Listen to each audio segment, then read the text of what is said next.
we'll move right along to our opening presentation, and that's going to be a presentation by Edgar Baum. Edgar is the CEO of Avasta. He's also a graduate instructor for the finance of brand management at the University of Toronto.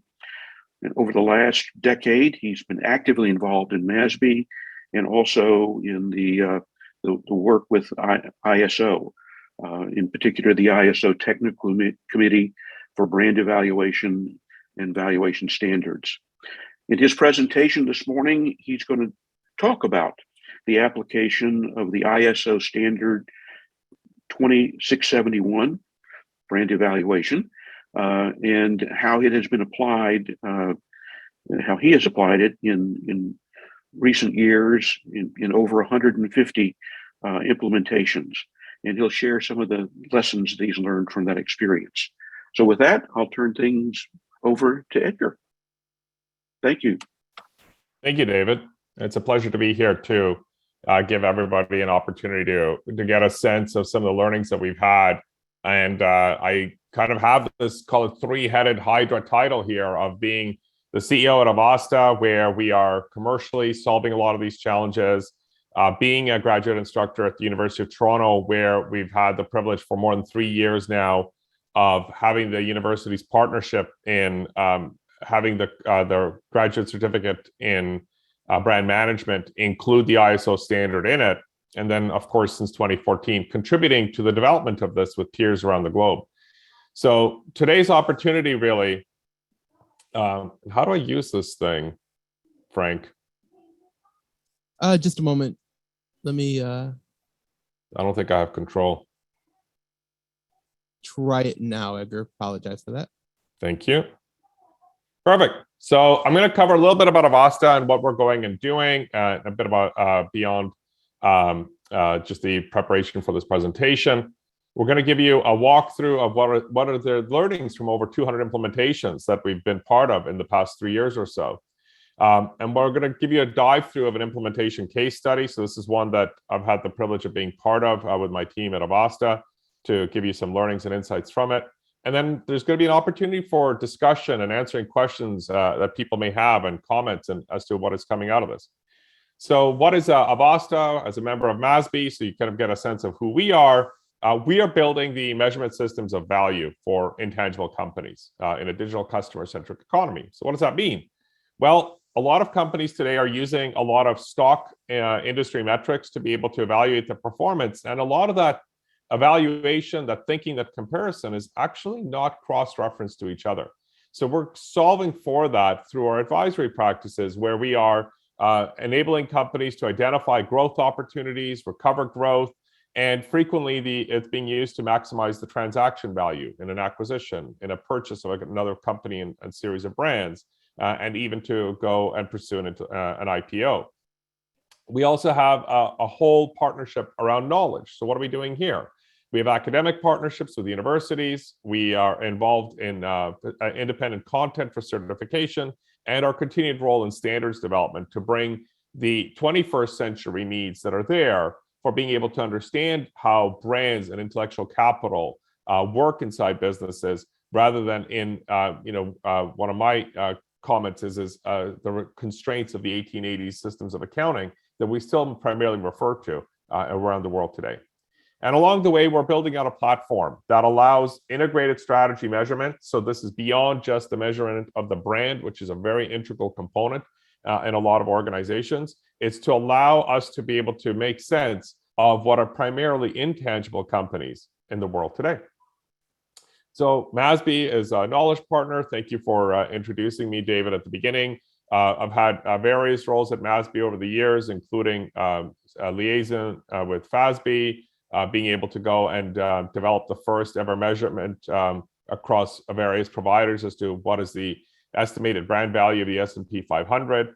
I'm also co-chair at the Licensing Executive Society, where later this year, we're going to be publishing the recently ratified Intellectual Capital in the Boardroom Standard.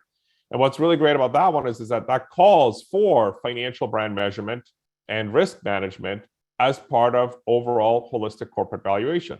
That's something that we haven't really gone and talked about in the world today. And some of what you see today is going to be informing that. We teach the ISO brand evaluation standard as part of the U of T's graduate program. And since last year, we're the educational content partner for the Bureau Veritas's new independent certification on ISO 2671. And we're going to have a bit of news about that at the end of today's presentation. And since earlier this year, Rotman School of Management has started incorporating some of the internal training materials that we use at Avasta in their graduate courses to enable the students that are working with global brands to be able to make sound decisions and inform the types of strategic insights that those corporate partners are coming to Rotman School of Management for. So why does all this matter? And today's S&P is 90% intangible, and probably most of the people that are on today's session know that. We actually ran a survey last year on LinkedIn from Avasta, and you still didn't have even 2/3 of the population knowing that. So many people still think that the S&P 500 is mostly tangible or barely more than 50% intangible. And the case is, and has been, and will be for the foreseeable future, that we are in an intangible economy, in an intangible era that requires a completely different set of measurement. So the whole role of the ISO brand evaluation standard, which is a mouthful to go and say, is to be able to understand that relationship, to see how do customers buy, why do they buy the way they do? Have you actually gone and figured out the best way to serve your constituents, your stakeholders, as a business, as a brand? And continuing on building some of those principles that were there in the original work back in 2015 with MASB, and tracking it through some of the resources at the University of Toronto, we've seen that the role that the brand plays in the S&P 500 has actually gone up as a share of enterprise value. And keep in mind, that's a macro study. It is really different when you get down to the individual company level. And that is what I'm going to be focusing on for you today. So I'll give you a brief overview of the ISO standard. And what I really want to highlight is what we've learned from the past 3 years. The key thing that is there is that the framework is there for the cyclical management of the brand. And if you've gone and read the standard, some of it is in quite abstract language or guidance. It's not trying to be prescriptive in how to be. And what we've gone and taken it from applying it for academic training and development at the University of Toronto, from commercializing it at Avasta, from making it available as educational material and certification material for Bureau Veritas, is just this continuous reiteration. It's the cyclical management where you understand how is the brand developed and the components of the brand. What is the brand actually defined as in a measurable way? So measurable means is that you need to be able to count it on a repeatable cycle, as opposed to just describing it. So it brings measurement to areas where a lot of people have gone and said, oh, this is a very creative way of looking at it. You can't really describe it. You can't define it. And guess what? Through 200 plus implementations later, we are very much seeing that the definition of the brand is measurable. How it is deployed in the marketplace through marketing, advertising, customer experience, product design is measurable. We are seeing that the way that the brand is being supported through financial and non-financial means is measurable. And it takes you to stage 2, which is this ISO definition of a holistic brand strength. So not just your brand in isolation, not just your brand versus your competition, but also from the perspective of the people that you're actually trying to build the brand with. And that is the big shift from the pre-ISO standard way of measuring brands to the post-standard. The reason why the standard was designed was to measure the brand also from the customer base's perspective. And what we have gone and seen is that your customer base doesn't necessarily agree with you. And there's a lot of implications on that in how companies manage their brands, how they go and invest them, and how they go and test them. So in stage 3, which is the brand performance test, where you're actually trying to figure out who do we go and actually view as our stakeholders that go and consume or perpetuate our brands in the marketplace, there's a whole protocol around that. And it's being built on with an updated publication to the ISO standard, hopefully later this year, which gets you to stage 4, which is calculating the financial brand effect. And stage 5, which gets you to continuous improvement. For those of you who are familiar with a lot of work with MASB, that has been a big theme at MASB for years, which is the continuous improvement, never assuming that the work is done because the marketplace changes, the customer base changes, the consumer changes. So, to read more about this, go further. I'm going to mostly speak about what have been the learnings from this, what have been the benefits and the implications of it, and I'm excited to do that next. So what are the learnings from over 200 implementations? And the real advantage that we have here is that this has been implemented from startups all the way to Fortune 100 companies. In the interest of the confidentiality provisions that we have with almost all of them, I'm actually not naming any names today. And I think you'll kind of get a sense of who's there by looking at some of the sectors and industries where the application has been there. But let me just start with some key figures and insights from the U of T graduate certificate program, where these implementations have been done by the people taking the certificate program. So who are these people? So they're founders, agency employees, brand managers, middle management, or senior leaders in North American and international companies. They've come primarily from Canada, the US, part of that geographic bias, but through COVID, there's been a really significant diversification to the Middle East, Africa, South America, and Asia in terms of where the students are coming from. And most of them are somewhere between 25 and 45 years of age, and they are taking a 3.5-month course where they go and execute a complete 6-week pilot on the brand evaluation standard for the brand or the company that they're responsible for. So what are some things that we've had? 200 plus implementations. We've had 17 of them from Fortune 50 companies.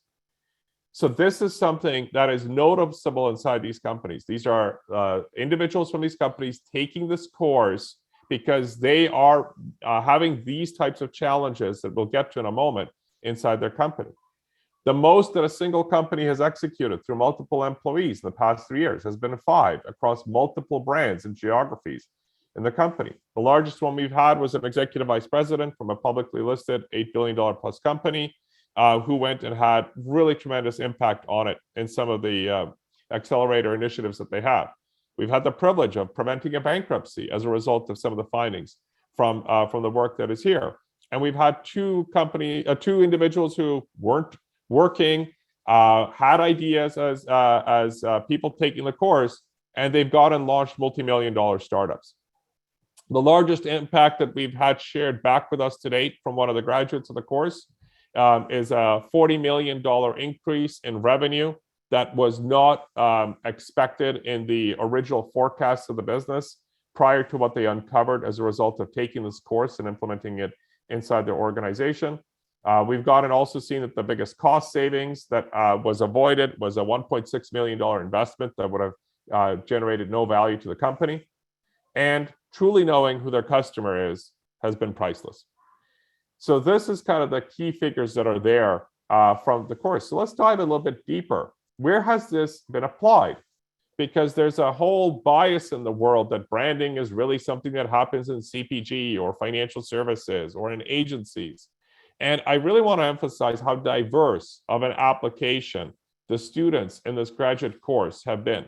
This doesn't even include the work that we've gone and done at Avasta, but it gives you a sense of the spectrum of applications.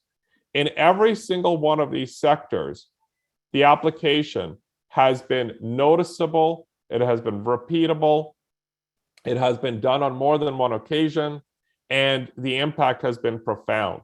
Some of the students have come out of this and have gone and implemented dozens of brand value implementations across their organizations. Or we've gone and had them go and get authorization and budget to go and take it beyond a course that they typically paid for themselves and getting buy-in from the rest of the organization to actually systematize the foundational work that they did in their pilot at the beginning. So what are the problems and opportunities that the brands are trying to solve? Why do we have these founders and brand managers and senior marketing individuals coming into this course? They're trying to figure out product market fit. They have had brands where they've seen impairment and they want to be able to measure it beyond just the financial statements. They've had new competitors enter. They want to figure out how big of a risk that is. There's been a lot of students who've taken it, who've tried to understand the strength or weakness of the employer brand of the company that they're in. And if if you were a fly on the wall, you'd recognize many of the names that have run through this assessment. There's been a lot of evaluation of migrating from retail to direct consumer, figuring out, can we extend the brand? What has been the impact of COVID on the business? A lot of them have also looked at how do we reverse the sales decline that we're experiencing, maintaining the growth prospects in successful companies. They've wanted to go and figure out how do we integrate brands that we've gone and acquired. We had one public company executive who came and did this, and they'd gone and done an international acquisition, and they were going to kill that acquired brand within 60 days. And the executive went and saw that, gosh, this is something that we really got to check in on and got to stay on it for 90 days so that they could use the course. And ultimately what came back was a recognition that at the minimum, they should spend 2 years phasing it out because the acquired brand was much stronger locally than their brand was. And they were about to go and burn through that brand equity, trying to force a single master brand identity globally. Building new brands and companies from scratch has been a frequent application. There's also been a lot of analysis of co-branding and sponsorships where people have been wanting to understand what happens if we go with 2 brands instead of 1 in our communication or value proposition. People have tried to understand, is the sponsorship actually doing something for us from the customer base's point of view? And then, of course, looking at why do customers get retained, identifying better growth strategies, and going from there. So what are some of the biggest benefits that these students in these large companies or startups have gone and experienced? So more than 30% of the students over the past 3 years were able to calculate the financial impact of the brand with their customer for the first time in their organization. So what that means is that they actually understood if there was a financial difference between customers who bought their brand and didn't, if they had a financial advantage versus their competition or not. And that was enlightening for many, many people. In some of these situations, they went and discovered that there was an impaired financial impact on their organization, and they could now go and do something about that. More than a quarter of them invalidated deeply held but incorrect beliefs about the brand customer relationship for their company. So what did that mean? What that meant was that people had a lot of gut feels, or we've always been doing it this way, but the market had changed. And it kind of goes to one of my opening points that I made, that we are still trapped in using a lot of measures that are out of date or made sense decades ago. But in today's digital economy, which is much more fluid, those deeply held beliefs are now out of date and are actually putting the business at risk. About 5% of the students identified savings and mitigated risks that were greater than $1 million in their budget within the 4 months of the course. Now, keep in mind, this course is less than $1,000. So just think of the ROI on that one. And over 12% identified savings and mitigated risks that were somewhere between $50,000 and $1 million. So what was some of the impact of using the ISO standard? Keep in mind, we're teaching the standard and how to go and make it usable inside organizations. The work is being done by the students, the peers that they go and include within their companies to help them realize this, because it is a team sport. So one of the students really went and had a real aha that what they thought they knew about the brand and the customer base that they were serving was fundamentally different from what the customer base was going and telling back to them. We went and also had a really clear recognition and a confidence and comfort created in these brand managers and executives in what actually needs to be measured. A lot of them discovered that the existing measurement portfolio within their business was completely useless and often misleading at actually making customer-oriented business decisions for their brand that had a sustainable, profitable foundation. That's a really, really critical thing that was there. We also went and saw, for a lot of people, how much they were trusting their gut and how often that it was incorrect. And if it was correct, they could finally start understanding why it was correct. And I think one of the big highlights that we have from a student who was really vocal about the excitement that they had is that being a brand manager at the country level for an international brand and getting approval from the country president of this multi-billion-dollar company to go and get an 18-month investment from the business off the back of a $1,000 course that she'd gone and taken, because she went and identified greater insight around why the brand functioned the way that it did by integrating the customer into the brand strategy discussions through the use of the ISO standard, which was a significant improvement over the practices and processes being used inside this business up until that date. So those benefits don't come without their challenges. Less than 15% of participant-led recommendations have been fully implemented. Why is that? So we went and discovered from speaking with the students that legal blocked over 20% of the engagements for various reasons, and I have an example for one of them. Senior leadership didn't believe the findings over 40% of the time. That was a really, really big one. So people, they just said, no, we're going to go and do this anyway. It's very nice what you went and found in implementing the standard and integrating the customer, but I don't believe it. And about the remaining 20% weren't allowed to get access to the necessary data to actually map the findings that they got from their customer base to something that could correspond to internal metrics. There is still a very siloed mentality across these companies, globally, North America, that data stays in data, sales stays in sales, marketing stays in marketing, customer service stays in customer service.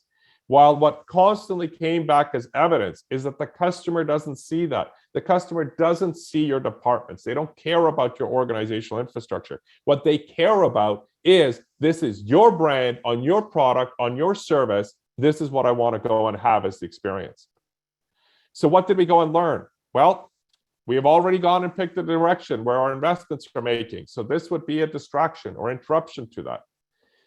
We've had people who went and started experiencing personal attacks from colleagues who disagreed with the findings. That was a bit discomforting for me as a lecturer in the course, but it didn't surprise me because I've gone and seen that happen amongst our clients as well. Our legal team wouldn't allow us to talk to our customers about negative experiences for fear of lawsuits. So this was with a company that was seeing a decline in sales, was losing customers, and they had a really keen brand manager who wanted to figure out how can we stop the bleed, and they weren't even allowed to go and do that, while everything else that they went and did was really substantial. And the executive leadership team said the rebrand has to happen, even though it was very evident that there was distrust in the acquisition from the customer base of the acquired company, and they were predicting that a lot of them wouldn't renew their contracts or buy again. So this is a real, call it the objective of the standard realized. When we went and set out to go and have the standard built back in 2014, bringing participants from over a dozen countries, from a brand valuation background, academic background, and industry background, etc., was to be able to get solve for what the industry was struggling with is, we can value our brands from a tax and financial point of view, but how do we value it from the perspective of our customer base? And I'm proud to go and say that after 3 years of going through this, we have the necessary insights and evidence to go and say, this is a must-do inside organizations. And why am I going and highlighting? Here's a student testimonial. It worked at a private equity-owned company. They went and implemented the standard by themselves from the lessons of the course and from what is available about the standard in the public domain across the other brands inside the portfolio. They've gone and had substantially increased their credibility. They've been promoted. They've taken on new accountabilities within the organization because they have a clear picture of who is the customer that they actually can or should be serving with their brand and their value proposition. Another impact that is there from one of the companies that Avasta went and worked with, which was a roll-up of 5 different organizations serving different types of business-to-business customers. And one of the key insights that was there for the C-suite member reporting to the board was that it got them out of gut feel, got them out of siloed opinion, and gave them a single lens that went and said how the customer base went and believed in them or did not in many cases. And they were really in a struggle in understanding what to do about the business next. Let's just say the expectations that they had about the roll-up were not realized. So what is the biggest learning that we've gone and had? out of this. Your customer, business owner, C-suite executive, brand manager, is not the customer base. If you're only engaging with the people that you target as your ideal customer, or you only go and survey or get feedback from your existing customer, you are missing the bigger picture that is out there in the world. So what do we mean by that?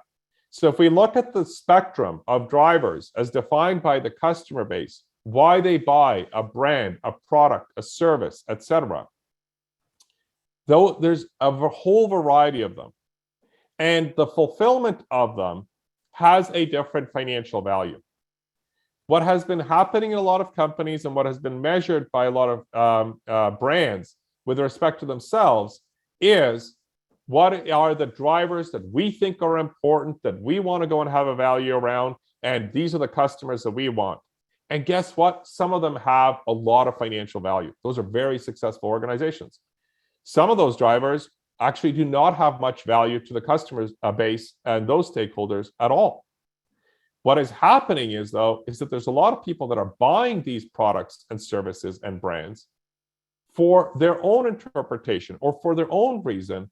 And what has become very clear is that the more digitally exposed your brand is, the more diverse the reason, the more micro communities of purchase drivers that exist for going and buying your brand and your product that your organization isn't measuring.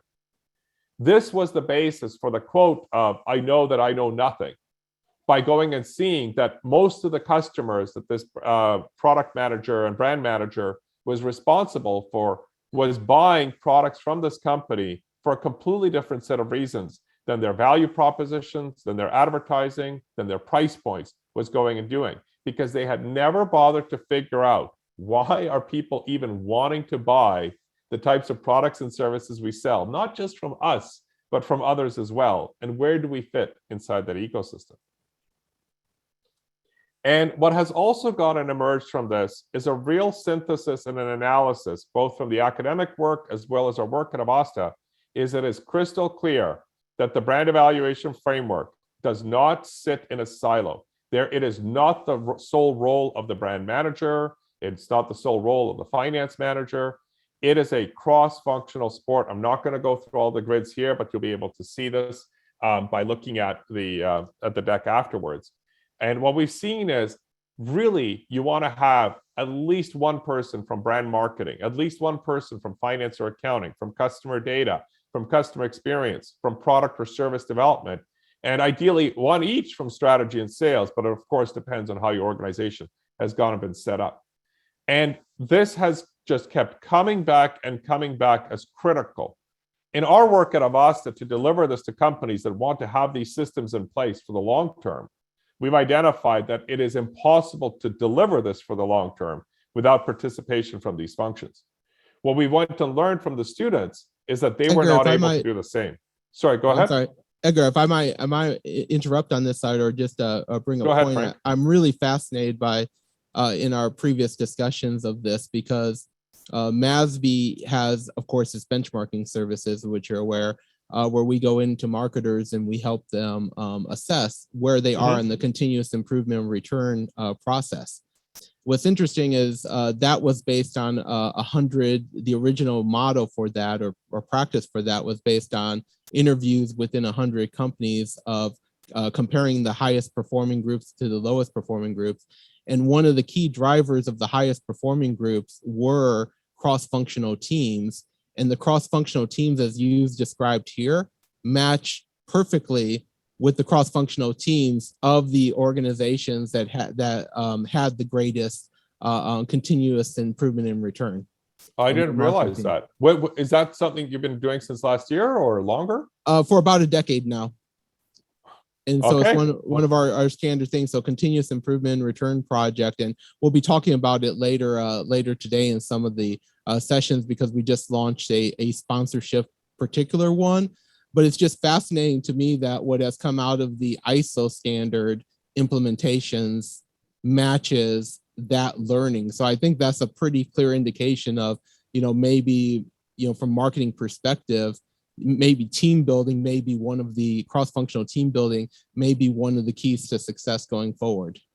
I would absolutely agree with that. That's great. I had no idea that you've been discovering that in that project or initiative as well. So that's kind of a neat thing to see. So thank you. All right. Well, thank you. And I'll end my executive privilege here. No problem, Frank. Thanks. So that kind of gives you a sense of what's there. So I want to dive into a consumer products case study. This is something that Avasta is part of. I want to give you kind of a sense of, what does it look like in some of the implementations. And I got to go and say that the output of the standard really becomes representative of what the company, the brand, and the customer base needs to be able to understand its marketplace. So there isn't, call it, a fixed template across everything that has been delivered through the University of Toronto, because there has been a need to be able to communicate within organizations using the structures that are there. So at Amasta, we have the privilege of bringing this expertise to our clients in a way that they haven't necessarily had it be there before. So to give you some context, this is a consumer products company, primarily in North America, but with international sales, probably serving about 100 million Americans on a regular basis in terms of who buy the category of the products and services. And the organization's gone through a leadership change. They really wanted to understand, should they kind of tag along on what was happening in the industry, and more of it becoming direct to consumer rather than through the traditional retail channel. And there's a lot of other questions that was there as well, like who's your highest value customer? Should we be focused through a retailer, or should we be focused through a persona that we need to identify as a buyer that's in the marketplace? So those are the different questions that were there. And a lot of the work that we do is we actually start with measuring the client perception numerically and financially before we go and measure the consumer perception numerically and financially, as the standard really suggests that we go and do. And there was this perception with the company of like, hey, we're doing really well. And they were also in the midst of their best year ever, right? Growing company. And they honestly didn't know why. And it terrified them because they were having shortages of the product. They didn't know whether they should order more. Should they go and plan for a similar increase next year in an industry where you're selling durable goods and you need to be able to make your purchase orders sometimes a year in advance? So this was becoming an issue. And they went and saw a lot of attention and coverage from international competitors. But the consumer perception was quite different. So there was a market reported that there's a perception about this brand lacking in quality and innovation. The percentage of people who believed it was much smaller than the percentage of people who experienced it. But the ones who had experienced it years ago were still very vocal and tarnishing the reputation of this brand. And our client thought that the issue had been dealt with because the product quality and innovation had improved the past few years. But I think we sometimes forget that our customers don't operate on a fiscal cycle. We have memories. We remember the good and the bad that happened to us, and we perpetuate it. And if you don't measure for that, as the standard calls for it, you're putting your business at risk. What we also went to learn from them is that they actually had a very good customer base. They just didn't know who it was. And that the international competitors were a threat in the lower end of the price spectrum, not in the premium market where most of their customers were coming from. So in fact, that they were overreacting to this pressure rather than going and taking a look at who their customers were actually buying from. So what were they going and using to inform their strategy today? So they were really taking a look at a price premium or a discount. So they had regularly been selling their products at about a 10 to 15% discount to some of the premium brands in the category. Like if you went and bought one of their products at different price points, you usually were going to find a similar volume product, but at a higher price from a competitor. And the floor, the cheapest things that they went and sold at, were a good 20 to 25% more expensive than the cheapest brands in the market, many of those international competitors. What they'd also been using for more than a decade was a standard brand licensing and royalty rate across their product portfolio to essentially discern how those licensing agreements were done. Same one, didn't matter what the product was, same price point. The variability was less than a quarter point on the royalty and licensing rate across over 100 products that they went and sold. And they just were using this gross margin markup. So their pricing policy had always been, what does it cost us? We're going to market this up this much. If we get enough volume from a retailer, we're going to go and give them a discount. That had been the business model. And I got to really emphasize, the business was doing well. They had been growing. They had had more than a 20-year track record of building strong customer relationships. Like nothing really was broken, but I can tell you that the new leadership team was having a sense that the business could be a lot more, but they couldn't place their finger on it. So what did we do? So we helped them understand who their consumer was, the one buying from that retail channel partner, buying from that distributor. And one of the key highlights is that we took it away from this siloed single figure approach to understanding how the customer base is looking at it. And what we did is we've split them out into quadrants. But this is not your BCG dogs and quadrants that is there. It's not your magic quadrant from Gartner. This is looking at what do you want to accomplish as a business as a driver of one axis, and what does the customer base actually want to consume as a driver of the other axis. And in this case, for our client, we went and identified that the price point was less valuable or important than frequency of purchase, and that brand loyalty was not tied to a single brand, but to a small pool of brands that were bought from in a category with over 40 or 50 brands selling their products.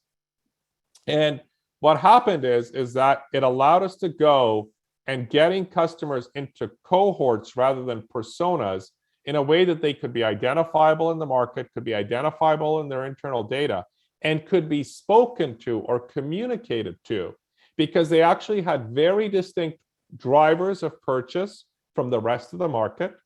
They consumed their media differently. They consumed their digital advertising differently. They went and were better at ignoring brands that they didn't want to buy from. And what we really went and got to was identifying what we're going and calling who is your highest valued customer or your highest valued consumer that you can win. So this is not just from who's valuable. There's a lot of the aspirers, people who are spending tons of money on products in the category, but who our client really didn't have license to sell to. So we wanted to go and find who was the fit for our client.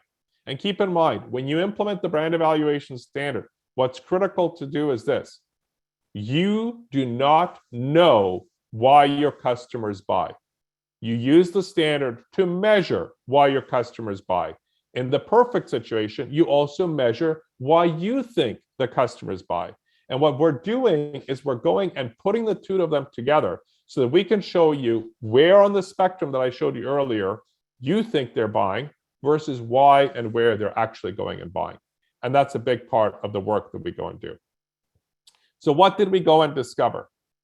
Once we figured this out, so the marketplace, about 30% of those 100 million Americans were in the aficionados definition. They were buying about half the volume in the category and spending about 70% of the market dollars. For our client, more than half of their customers were coming from the aficionados.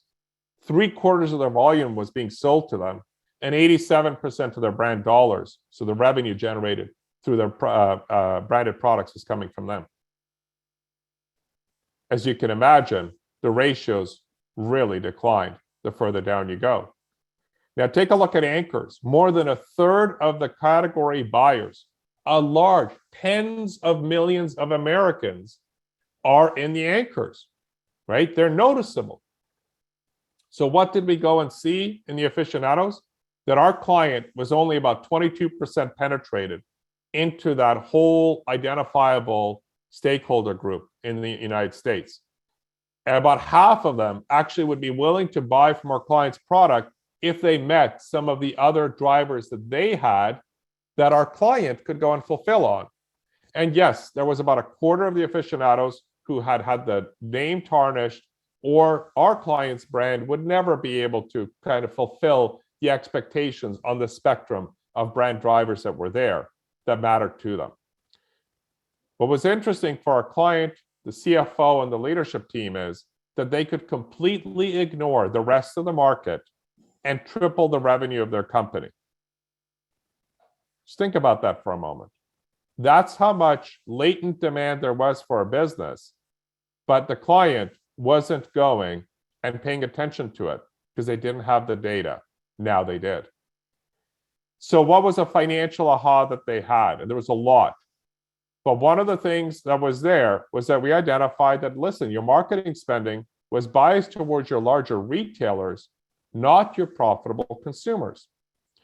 So what was actually happening is that because they were very biased in the legacy relationships that were there with prominent retailers, and you probably can figure out pretty quickly who they were, over 70% of their marketing spend was going towards anchors and explorers, who was representing less than 10% of our clients' annual revenue. And only 30% of it was going towards who would be aspirees and aficionados. So just think about how efficient that 30% was for them in terms of driving their business. And that was one of the critical highlights that was there, is that when we started looking at the business from who's your valuable consumer, and we've actually been working with them to adjust their financial reporting within their business, we identified that a portion of their business was being run at a noticeable loss, that their traditional accounting only yardsticks from internal metrics weren't able to identify.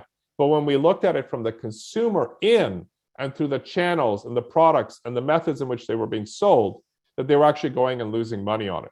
So no more straight line allocation of marketing dollars across all products. No longer a straight line allocation of royalties and other costs in such a way.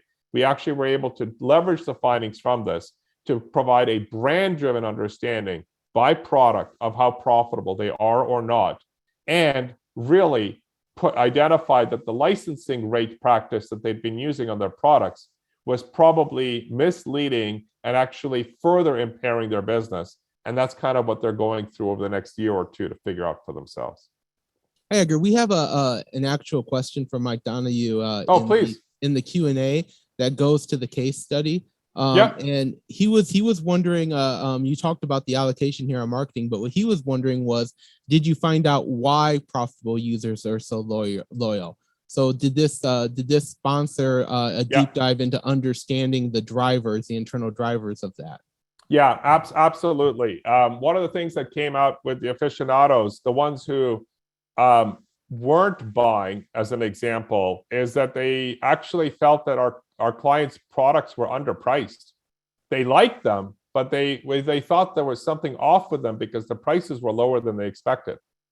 So that price discount to the premium that they were using was actually impairing purchase that was there. So there's a lot of potential that was there. With existing customers, the reason why they were going and buying from them is because there was a lot of emotional attributes that we went and identified around personalization, kind of tying it to that being their product, versus the explorers and the anchors. They were just buying the category for meeting the need, right? I buy this product because I have this need. I'm going to go and buy whatever's on sale at my local store at the cheapest price frequently. And they kind of didn't invest themselves into it. But people were tracking this brand. They were engaging with them on social media channels. Our client really wasn't on any of these channels on their own. So there was this subculture that had been built up around the brand that they were not aware of until we went and ran this. So, we're talking about their marketing spend. If you go and take a look at what their customer base was doing by themselves in the marketplace around their brand, I don't even know how to go and measure that today for them, but it was providing a massive amount of value in terms of people who appreciated and were loyal and had multiple different products from our client's brand portfolio.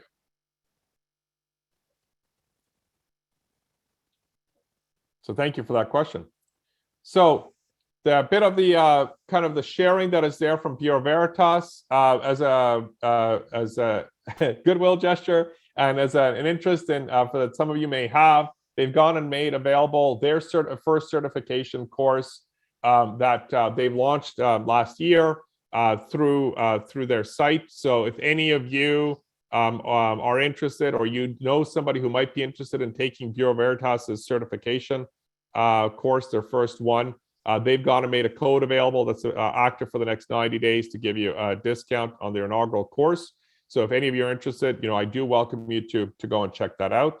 And now what I'd love to do is I would just like to open up for discussion, for Q&A for people that are attending today. I'm an open book, happy to go back to any of the slides if you want to dive to anything that I've highlighted. Who would like to go first? All right, Edgar, let me take back control You got it. so I can manipulate in here.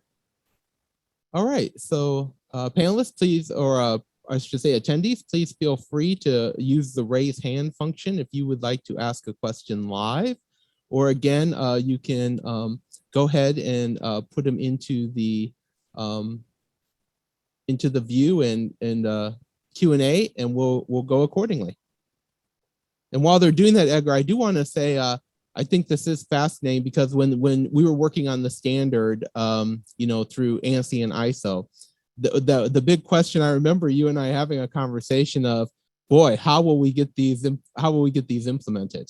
How will we actually make it so that that people are doing it? So I thought it was a brilliant idea that you came up with, which was, hey, let's create a course in which people within those companies can join, learn the standard under guidance of experts, and then go back to their organizations to actually implement. Mm-hmm. And so I was wondering, how is it that you reach those people, and what motivated those individuals to actually participate in the course? Because time is always at a premium for professionals. Yeah. What is it that drove them to actually reach out and say, you know what, we really do need to learn how to do this for our organization? It's interesting if I look at it. The course at U of T has been now taught for 7 years. But the pivot to teaching the brand evaluation standard only came out when it got published about 3 years ago to the date, if I'm not mistaken. And the impetus was that there really is a lack of measured brand training that exists. And a lot of people wanted to have a stronger skill set in applying it in their organization. The second one, I'll be honest with you, is we went online. The minute that we had an explosion in enrollment, both from people really appreciating it, there was a lot of in-company referrals. So we've had, I think, about half a dozen companies that have now had at least 3 employees come back, in one case 5 employees come back to take the course and apply it to their respective brand portfolio that they're responsible for. But COVID opened us up internationally. The last cohort that I went and taught, we had multiple people from the Middle East, from Brazil, from Spain, from Africa, from Asia, various different time zones in North America that physically would not have been possible in traveling in person before, and those impacts were noticed as a result. Great. We do have a question that came in. It's from Dave Stewart. And he was asking if you could please elaborate on some of the legal obstacles mentioned. So you mentioned the one. Could you elaborate more on that case, and also on any others? Yeah. So a part of it came into. So there was the one company who didn't want to allow their customers to be interviewed who had negative experiences. So that was called the excuse was being used where we're not going to share personally identifying information with employees in the company who don't have access to it. Second common legal driver that we've run across was you're not authorized inside your function to be able to get access to this data. So call it was more from like an HR legal point of view where that came from. Another one was that they didn't want to go and get a lawsuit from a competitor because they were explicitly going and measuring their brand versus a competitor in the marketplace. Another one that kind of came up was in expanding to new markets. The legal department said that, look, we don't have that in our mandate, so we don't want you to be going and exploring whether the brand could enter these new countries or not, because we don't know anything about going and having the legal protections for our trademarks and products in those new countries. So it's a very siloed defensive position that was there. And if I can add to just that question, the standard calls for a legal scan of the marketplace in terms of how aware are consumers or customers and other stakeholders about the role of legal criteria within the business? And it has really been interesting to go and see what's there. One of the retailers that we went and worked with, if you recall, there's a period, I think more than half a decade ago now, when there was a lot of credit breaches of credit card companies, loyalty points, et cetera. And one of the retailer brands that went and did this assessment, operationally within their business, they were completely past it.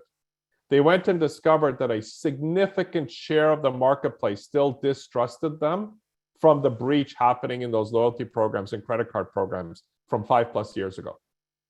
So they were not taking that into account in communicating the degree to which it had been addressed, people actually changing their behaviors as a result. So the legal awareness or the legal misinformation or disinformation about a brand from the customer base's point of view was critical.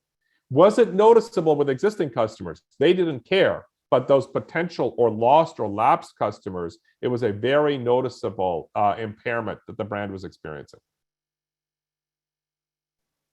Edgar, maybe for the, I know that we have quite a mix of people here, some who are very familiar with the standard and the work that we've done in that area, and then there's others who aren't familiar.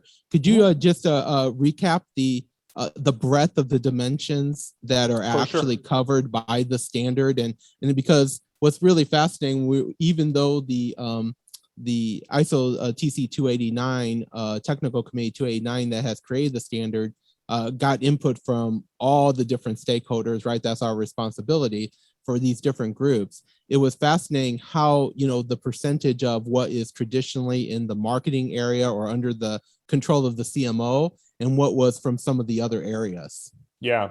So the measures that need to be evaluated, call it from called the investment on behalf of the company or the definition of the brand. From the brand elements point of view, so this is tangible qualities of the brand and the business. The intent, so this is physical access. Is it a physical product? How do I interact with this thing? The intangible qualities, which are mostly the experiential or emotional associations that are there. The way that it delivers the service experience, the way that it goes and addresses quality, and the way that it goes and addresses innovation. So those were kind of called the 5 immutable elements of the brand definition, and those manifest about the business. And I, may sound like a broken record very soon, but your customer base does not care how your business is set up functionally. Its legal structure, its operating structure, etc. Do you have franchisees or do you own your locations? Are they employees, etc.? Marketing plays the part of understanding the customer and communicating the value proposition to the customer through channels and mediums that they have domain over or control over. The rest of the business is still the majority of the driver for the purchase of the brand from the customer base's point of view.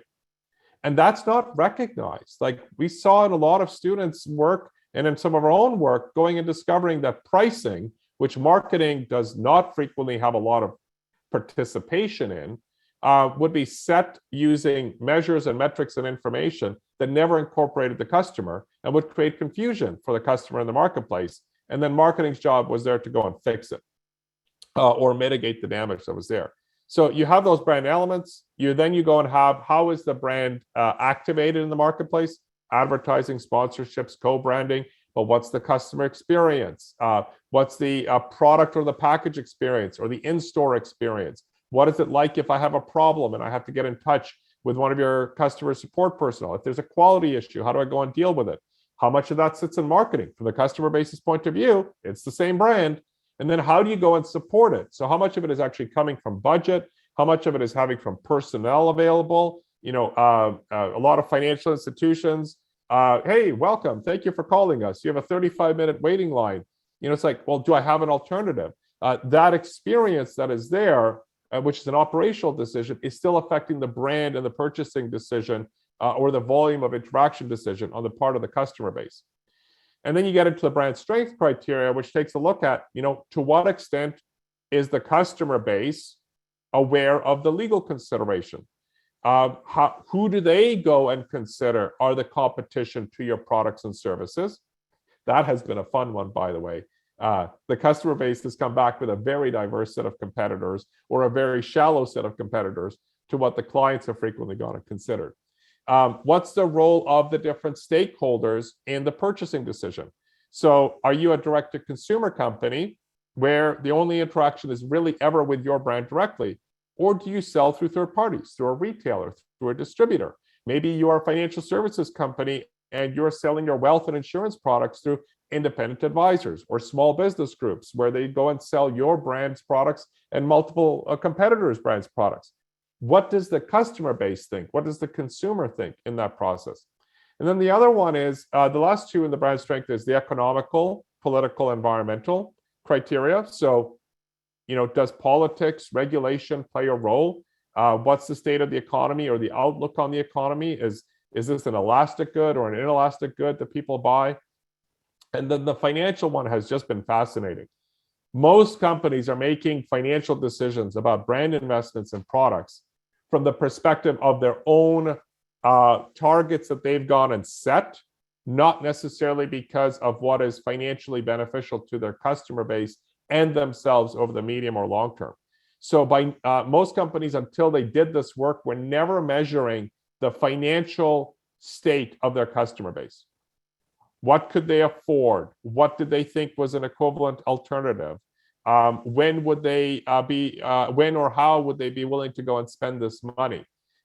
Mostly they went just took a look at, here's our standard pricing, or as some of you are aware, there's been a lot of influence in kind of like the surge pricing phenomenon, migrating from Uber into other sectors, et cetera. So that understanding, that intermix, right? Like we call it the pentagram in our work at Avasta and our training, which is, look, you're going to take the stakeholders and you're going to actually take a look at how do they relate to financial information? What can you measure about it?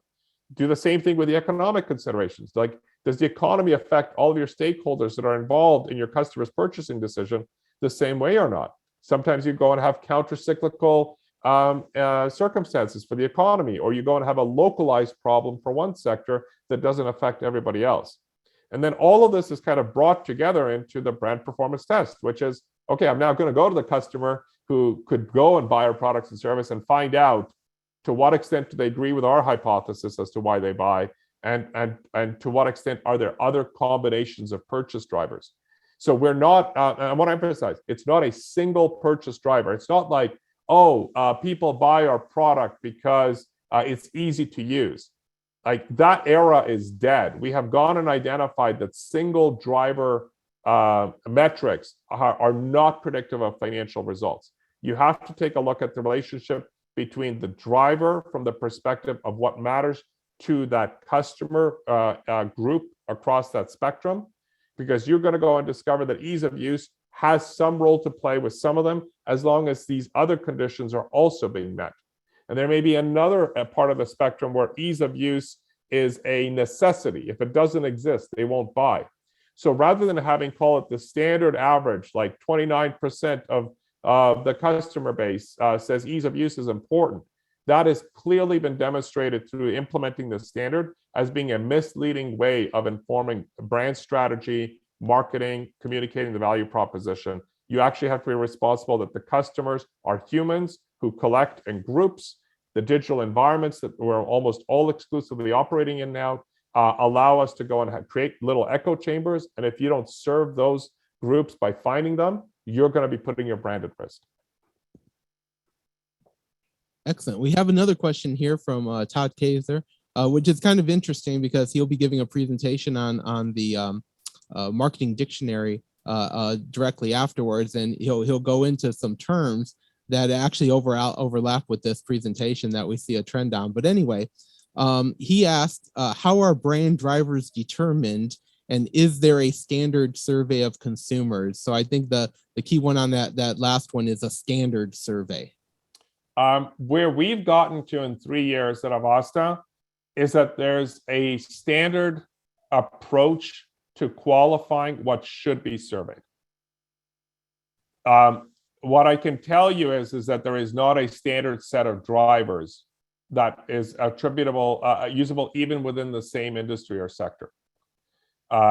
We have regularly gone and identified that an attribute, or call it a brand element, from the context of the standard, that is relevant in one sector or even for one stakeholder group is completely meaningless in another. And if that work isn't done to identify what that spectrum of your customer base is, you're going to be at a risk as a business. Can I put that spectrum slide back up again, Frank? I'll tell you which one it is. It is 15. If we can go to 15 for a moment. Thanks. No, back one. There we go. This has been by far the biggest learning. Like, it was a complete pivot in terms of how we taught the course and how we've gone and brought this out commercially from Avasta to companies that want these practices and systems within their organizations.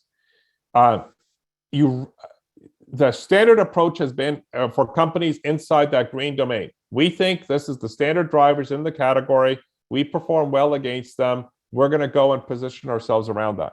Rather than looking at what is the customer base defining at, how much congregation is there around those definitions, and what are and how different are the brand activities that you go and do? Like, how does marketing resonate for them by platform, et cetera?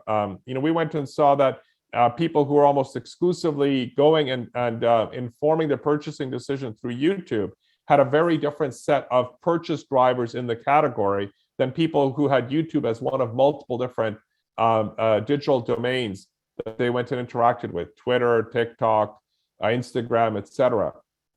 And if you're not looking and measuring at it from the customer point of view, or you're trying to create a single macro standard set of attributes that is universal, it's going to create a real risk for your business. And just a couple other questions here that actually are from me. Oh, sure. I'm very curious to find out, because I know you and I have discussed this, what is the time commitment that that you've been experienced? I think you have the largest data set now on standard implementation, so you probably have the best view of how long does it take there's really no typical person who does a brand evaluation, but if you look across the those that you've helped and instructed on it, how long does it take them to basically get up and running with the understanding of the standards? And then how long does it take to implement for the first time? And then I will say that you mentioned it, but I'm gonna make it harder in our own conversations. You also mentioned the recurring, how often people go back and redo them again, which is fantastic because that's what we wanted to see. How long does a redo take? Perfect. So I'm gonna steal from some really honest sharing from some of the students who've gone and taken this. The course is designed where in 4 weeks you're trained in the principles, and you go and essentially define the pilot. So what's a major issue or opportunity that you want to better identify? And then in 6 weeks, you go and execute the whole brand evaluation framework to be able to make that happen. It is not done at a macro scale. So I got to really emphasize what Avasta does is at the national, regional, industry scale. The students are typically doing it against a specific aspect of the brand, but enough that a commercial decision can be done on budgets that range from tens of thousands to over $1 million.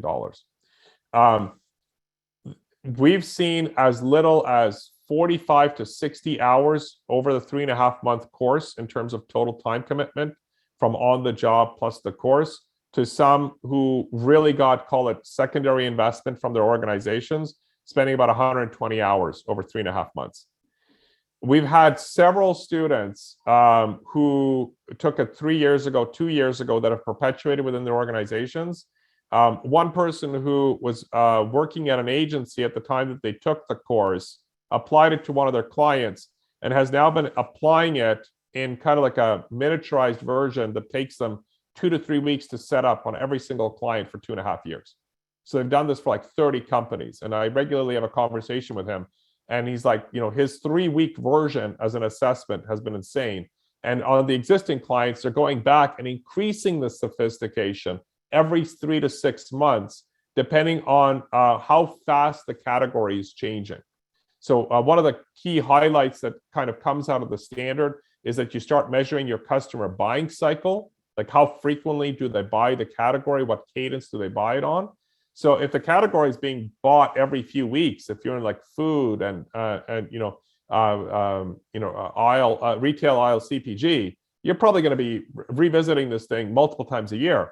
One of the people who's implemented this across multiple brands in the retail gasoline space, they are going and doing this on a quarterly cadence, and they've actually created sub-models. So loyalty card holders have a very distinct sub-model within their overall brand evaluation framework. They've gone and created a competitor-specific sub-model. So their retail gasoline stations don't always have the same competitors at every single location, but they have one competitor who clearly is a big impairment to them. So they created a sub-model for them. So it's become a practice within their business. But from everything that I've gone and heard is that after that initial 60 to 120 hour investment, their maintenance or the use of that initial data set and updating that data set, it seems to be anywhere from 10 to 30 hours a quarter. Okay, fantastic. Well, I think that's all we have time for. And I very much would like to thank you for not only presenting today, but actually, putting in the, I don't know, how many years was it? 8 years to actually get the standard implemented in the first stead. So thank you so much. We really appreciate all your contributions to marketing accountability. You are very welcome, and don't hesitate to reach out to me with any follow-up questions or clarifications on what you went and saw today. Okay. Thank you.